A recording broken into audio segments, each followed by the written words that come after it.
আসসালামু আলাইকুম। আশা করি সকলেই ভালো আছেন। প্রিয় চাকরি প্রত্যাশী ভাই ও বোনেরা, বাংলাদেশ কৃষি গবেষণা ইনস্টিটিউটে নিয়োগ সার্কুলার প্রকাশ করা হয়েছে, যেটা কিন্তু একেবারে নতুন একটা নিয়োগ সার্কুলার। তো এই সার্কুলারটা কিন্তু সরকারি স্থায়ী নিয়োগ সার্কুলার, যেখানে বাংলাদেশের যেকোনো জেলার যেকোনো প্রার্থী আবেদন করতে পারবে। আর ছেলে-মেয়ে উভয়ে আবেদন করতে পারবে এই সার্কুলারে। সার্কুলারটা অনেক বড়, যেখানে ১৯১টি পদসংখ্যা রয়েছে। অর্থাৎ ২০২৬ সালের মার্চ-এপ্রিল মাসের সবথেকে বড় নিয়োগ সার্কুলার হতে যাচ্ছে বাংলাদেশ কৃষি গবেষণা ইনস্টিটিউটের এই নিয়োগ সার্কুলারটা। তো এখানে কিন্তু অনেকগুলো পদসংখ্যা রয়েছে এবং এখানে এসএসসি থেকে শুরু করে একদম ৮ম শ্রেণী থেকে নিয়ে SSC, HSC, honours, degree, masters সকল শিক্ষাগত যোগ্যতার জন্য আলাদা, আলাদা পদসংখ্যা রয়েছে। তো উপরের পদগুলো হচ্ছে ডিপ্লোমা, অনার্স, মাস্টার্স। নিচের দিকে এইচএসসি পাশে দেখবেন বড়, বড় পদসংখ্যা রয়েছে। আর এই পাশে আসলে আপনারা দেখবেন এখানে অফিস সহায়ক পদে ৩১ জন রয়েছে শুধু এসএসসি পাশে, এবং এছাড়াও নিরাপত্তা প্রহরী রয়েছে। তো আমরা এই সার্কুলারটা নিয়ে বিস্তারিত আলোচনা করব, দেখব, দেন বুঝবো। আপনি চাইলে এই ভিডিওর মাধ্যমে সকল কিছু বুঝে প্লাস আবেদনটা কিভাবে করবেন এটাও কিন্তু জানতে পারবেন। এজন্য আপনারা সম্পূর্ণ ভিডিওটা ধৈর্য সহকারে শেষ পর্যন্ত দেখার জন্য অনুরোধ করা হইল।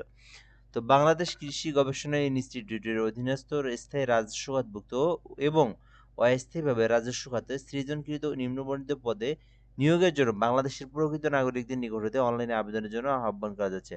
অর্থাৎ এটা হচ্ছে বাংলাদেশ কৃষি গবেষণা ইনস্টিটিউটের একটা নিয়োগ সার্কুলার, যেটা কিন্তু রাজস্ব খাতভুক্ত স্থায়ী সরকারি নিয়োগ সার্কুলার। আর এখানে বাংলাদেশের যে কোনো জেলার ছেলে মেয়ে উভয় অনলাইনের মাধ্যমে আবেদন করতে পারবে। তো ১ নম্বরে শুরু করব। এর আগে একটা বিষয় বলে নেই, যারা আমাদের চ্যানেলে ভিডিওটা নতুন দেখতেছেন, কেউ যদি নতুন এসে থাকেন চ্যানেলে অবশ্যই সাবস্ক্রাইব করে রাখবেন। আমরা কিন্তু এই চ্যানেলের মাধ্যমে বাংলাদেশের সকল সরকারি নিয়োগ সার্কুলারগুলো আপলোড দিয়ে থাকি। সকল সরকারি নিয়োগ সার্কুলার আপনি জানতে অবশ্যই আমাদের চ্যানেলটিতে সাবস্ক্রাইব করে আমাদের সঙ্গে যুক্ত থাকবেন। ১ নম্বরে গ্রন্থকারিক নিয়োগ দেওয়া হবে, একটি পদ রয়েছে ১ম গ্রেডের। তো এটাতে আবেদন করতে গ্রন্থকারে বিজ্ঞান থাকতে হবে। সেখান থেকে আপনাকে গ্রন্থকার বিজ্ঞান বিষয়ের উপরে অনার্স অথবা ডিগ্রি পাস করলে এটাতে আবেদন করতে পারবেন। উপসহকারী প্রকৌশলী বিদ্যুৎ নিয়োগ দেওয়া হবে। যারা বিদ্যুৎ নিয়ে যারা ডিপ্লোমা করছেন, অর্থাৎ যারা ইলেকট্রিক্যাল নিয়ে ডিপ্লোমা করছেন আবেদন করতে পারবেন। এস্টিমেটর নিয়োগ দেওয়া হবে একটি। আর যারা আবেদনের জন্য শিক্ষাগত যোগ্যতা চাওয়া হয়েছে, ২য় শ্রেণীর স্নাতক সহ সিজিপিতে ডিপ্লোমা থাকতে হবে। তো যারা প্রকৌশল নিয়ে যারা ডিপ্লোমা করছেন তারা প্রকৌশলীতে আবেদন করতে পারবেন। এছাড়াও এখানে ফোরম্যান নিয়োগ দেওয়া হবে, যেখানে কিন্তু আবেদনের জন্য বলা হয়েছে যেকোনো স্বীকৃতি প্রতিষ্ঠান হইতে যন্ত্রকৌশল বিষয়ে অনন্য ২য় শ্রেণী বা সমমানের সিজিপিএ সহ ডিপ্লোমা। অর্থাৎ এটাতে আবেদন করতে আপনাদেরকে যন্ত্রকৌশল বিষয়ের উপর যারা ডিপ্লোমা করেছে তারা কিন্তু আবেদন করতে পারবে। এছাড়াও বৈজ্ঞানিক সহকারী পদ রয়েছে, যেখানে আবেদনের জন্য বলা হয়েছে কোনো স্বীকৃতি বোর্ড হইতে, ইনস্টিটিউট বা প্রতিষ্ঠান হইতে কৃষি বিষয়ের উপর ২য় শ্রেণী বা সমমান সিজিপিএ সহ ৪ বছর মেয়াদী ডিপ্লোমা। অর্থাৎ ৪ বছর মেয়াদী যারা কৃষি ডিপ্লোমা করেছেন তারা কিন্তু এই যে বৈজ্ঞানিক সহকারী পদে আবেদন করতে পারবেন। ৫৫টি পদ রয়েছে। দেখেন পদের সংখ্যা কিন্তু বিশাল, ৫৫টি পদ রয়েছে। আর এখানে শুধুমাত্র চাওয়া হয়েছে ৪ বছরের একটা সার্টিফিকেট। অর্থাৎ ৪ বছর মেয়াদী ডিপ্লোমা করলে কিন্তু আপনি এই যে বিশাল বড় বৈজ্ঞানিক সহকারী পদটিতে আবেদন করতে পারবেন। এছাড়াও কম্পিউটার অপারেটর নিয়োগ দেওয়া হবে ৩ জন, যেখানে আবেদনের জন্য কম্পিউটার চালানোর দক্ষতা থাকলে আবেদন করতে পারবেন এবং অনার্স অথবা ডিগ্রি পাস করলে আপনারা আবেদন করতে পারবেন। অফিস সহকারী কাম কম্পিউটার মুদ্রাক্ষরিক নিয়োগ দেওয়া হবে, ৮টি পদ রয়েছে। শিক্ষাগত যোগ্যতা চাওয়া হয়েছে কোনো স্বীকৃতি বোর্ড হইতে অনন্য ২য় শ্রেণী বা সমমানের সিজিপিএতে উচ্চ মাধ্যমিক। অর্থাৎ এইচএসসি পাস করে আপনারা অফিস সহকারী কাম কম্পিউটারে আবেদন করতে পারবেন। আর এখানে কিন্তু বলা হয়েছে যে প্রতি মিনিটে বাংলায় ২৫ শব্দ, ইংরেজিতে ৩০ শব্দের গতি যার আছে সে কিন্তু অফিস সহকারী কাম কম্পিউটার মুদ্রাক্ষরিক এই পদটিতে আবেদন করতে পারবে। এছাড়া অফিস সহকারী কাম হিসাবরক্ষক নিয়োগ দেওয়া হবে ৫টি।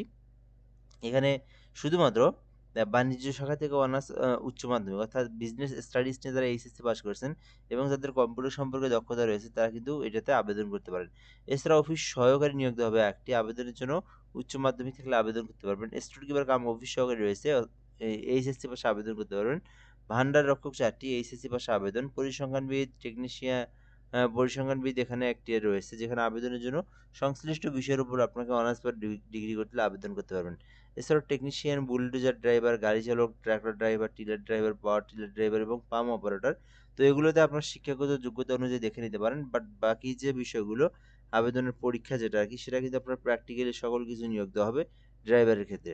এখানে বলা হয়েছে যে বিশেষ দ্রষ্টব্য নিম্নতাবলী শর্তাবলী আবেদনের ফরম পূরণ এবং পরীক্ষায় সংক্রান্ত কোনো ক্ষেত্রেই বা কোনো অংশগ্রহণের ক্ষেত্রে অবশ্যই অনুসরণ করতে হবে। সো এখানে এই বিষয়গুলো দেওয়া আছে, আপনারা এগুলো দেখে নিতে পারেন। এখানে সকল কিছু দেওয়া আছে, কিভাবে অ্যাপ্লিকেশন করবেন, কোথা থেকে কই যাবেন না যাবেন সব সরকার থেকে বলে দেওয়া হয়েছে। আচ্ছা, এখন আমরা দেখব আপনি যদি এই সার্কুলারে আবেদন করতে চান কিভাবে আবেদন করবেন। আবেদনের জন্য এখানে আপনার টেলিটক সিম লাগবে, যেখানে আপনাকে আবেদনের জন্য BARI@teletalk.com অর্থাৎ bari@teletalk.com লিখে সার্চ করতে হবে। সার্চ করলে আপনারা ওয়েবসাইট পেয়ে যাবেন আবেদনের। তো সেখান থেকে আপনার পার্সোনাল তথ্য, এডুকেশনাল কোয়ালিফিকেশনগুলো পূরণ করে আবেদনটা করবেন। আর এই আবেদনটা এখনই আপনারা করতে পারবেন না। সবেমাত্র 14 তারিখ, অর্থাৎ আরো একদিন রয়েছে, অর্থাৎ 15 আজকে 14 তারিখ, আগামী আগামীকাল 15 তারিখ।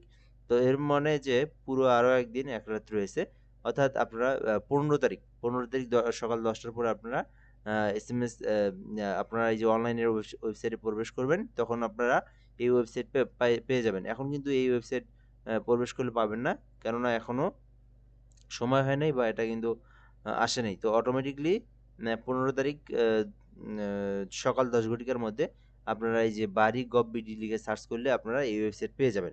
ওকে, এরপর আমরা এখান থেকে দেখবো আবেদনের জন্য কত টাকা ফি জমা দিতে হবে। তো কেউ যদি এখানে 1 থেকে 4 এর মধ্যে আবেদন করেন 223 টাকা, এবং এখানে 5 থেকে 5 নং কর্মীদের মধ্যে আবেদন করলে 150 টাকা, এবং 18 নম্বর 5 টাকা সহ 168 টাকা, এবং 6 থেকে 18 নম্বর প্রকর্মীদের মধ্যে আবেদন করলে 112 টাকা, এবং 19 থেকে 30 এর মধ্যে আবেদন করলে 50 টাকা আপনাকে ফি জমা দিয়ে পেমেন্টটা করতে হবে। পেমেন্ট করার প্রসেসটা অনেক সহজ। BARI স্পেস লিখে ইউজার আইডি লিখবেন, তারপরে 163 বোল্ড নাম্বার সেন্ড করে দিবেন। সেন্ড করে দিলে একটা পিন নাম্বার দেওয়া হয়, আবার আপনারা ইয়েস পিন নাম্বার লিখে 163 পোল 2 নাম্বার সেন্ড করলেই পেমেন্টটা কিন্তু হয়ে যাবে। ঠিক আছে? তো এই ছিল মূলত বিষয়। যারা আবেদন করতেছেন কৃষি ইনস্টিটিউটে, তো তারা দ্রুত সময়ে আবেদন করেন। আবেদনটা যখন শুরু হবে 15 তারিখ থেকে, তখন আর একটা ভিডিওর মাধ্যমে আপনাদেরকে সে প্রসেসগুলো দেখাবো ইনশাল্লাহ। তো আজকের পর্যন্তই। ভালো থাকবেন। আসসালামু আলাইকুম।